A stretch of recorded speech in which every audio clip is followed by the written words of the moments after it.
اهلا بيكم في الحلقه السابعه لازاي يبقى عندك المساعد بتاعك باستخدام شات جي بي تي. وكل حلقه بديكوا شخصيه معينه من ال 140 شخصيه اللي عندي في الكتابين اللي على الويب سايت. وحلقه النهارده مهمه جدا جدا جدا وهتكلم فيها على السيلز مانجر.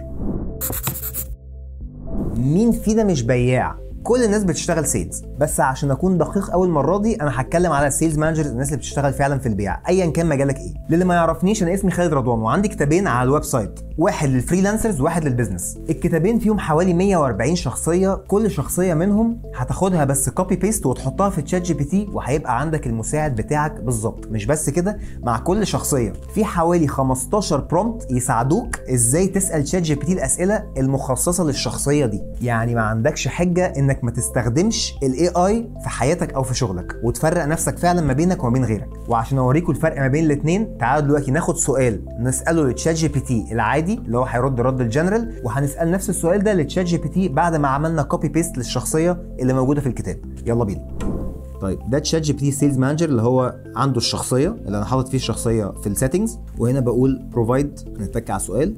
السؤال بيقول ايه؟ provide a step by step action plan on how I can better align my team sales goals with our corporate objectives. حلو، وهناخد نفس السؤال كوبي بيست ونساله للتشات جي بي تي اللي هو من غير شخصيه. تعال نشوف الرد بتاع تشات جي بي تي العادي الجنرال.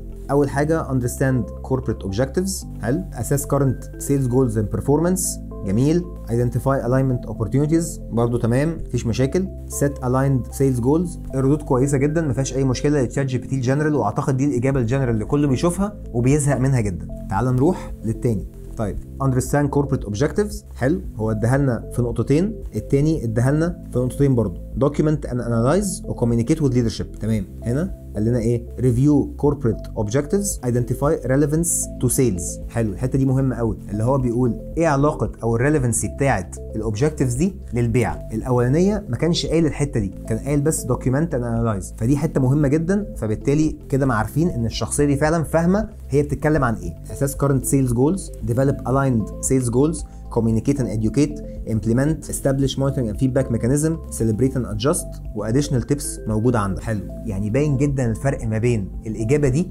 والاجابه دي. وتعالوا برضو ناخد سؤال كمان عشان نتاكد ان فعلا في فرق ما بين الاثنين. السؤال الثاني معانا المره دي اللي هو ده assist me in writing a bulleted summary of a quarterly sales review meeting. فتعالى ناخدها كوبي ونروح للتشات جي بي تي اللي هو ما عندوش شخصيه ونتك انتر ونشوف الرد هيبقى عامل ازاي. طيب قال ايه هنا؟ دير تيم سيلز بيرفورمانس اوفر فيو، احنا عملنا كذا كذا كذا، برودكت سيرفيس هايلايتس، تشالنجز وسولوشنز، ماركت ترندز وكومبيتيشن اناليسيس. حلو، ريبورت جميل جدا. تعال نشوف الثاني عمل ايه. ويلكم اند انتروداكشن، اوفر فيو اوف سيلز بيرفورمانس، اتشيفمنت اند سكسس ستوريز، تشالنجز ان اريا اوف امبروفمنت. باين جدا ان في فرق كبير ما بين ده وما بين ده، لان هنا هو فاهم كويس قوي ان هو بياع، فبالتالي محتاج ان هو يتكلم على تشالنجز واريا اوف امبروفمنت. سكسس ستوريز، حاجات معينه وصغيره قوي بتفرق لما تكون بتتكلم مع الناس او التيم بتاعك وانت في شغلانه زي السيلز مانجر. واكتر من كده بكتير. الموضوع دلوقتي انا خدت سؤالين عامين جدا. تخيل بقى لو انت جيت اتكلمت معاه وقلت له فعلا انت شغلك متخصص في ايه، بتبيع ايه، اسعارهم عامله ازاي، واديته داتا اكتر من كده. شتان الفرق ما بين الاجابه دي والاجابه دي،